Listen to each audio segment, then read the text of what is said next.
সারা ভারতবর্ষে সাধারণ ধর্মঘট 9 জুলাই সাধারণ ধর্মঘটকে সামনে রেখে তেলিয়ামুড়া মহকুমার অন্তর্গত সমস্ত গণসংগঠনগুলি মিলে 17 দফা দাবির সমর্থনে আজকে আমরা এখানে মিছিল করলাম এবং এই মিছিলের মূল উদ্দেশ্য হল আমাদের 17 দফা দাবি। এই দাবির মধ্যে শ্রমকূট, রেগার মজুরি বৃদ্ধি,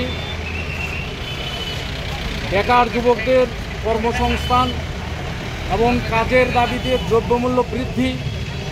এই বিষয়গুলির মধ্যে আমরা কৃষকদের বিভিন্ন বীজ এবং এই ঔষধ এইগুলি গভর্নমেন্টের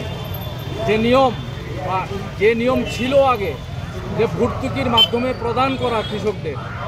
এইগুলিকে আবার পুনরায় চালু করার জন্য সারা ভারতবর্ষের মধ্যে কৃষকদের আত্মহত্যা এবং শ্রমজীবী অংশের মানুষের যে প্রতিনিয়ত হাহাকার এবং খাদ্য, বস্ত্র, বাসস্থান এই যে বিষয়গুলি, এই বিষয়গুলির পরিপ্রেক্ষিতে আজকে আমরা 17 দফা দাবি সমর্থনে তেলিয়ামুড়া মহকুমায় আমরা মিছিল করলাম এবং আজকে আপনাদের মাধ্যমে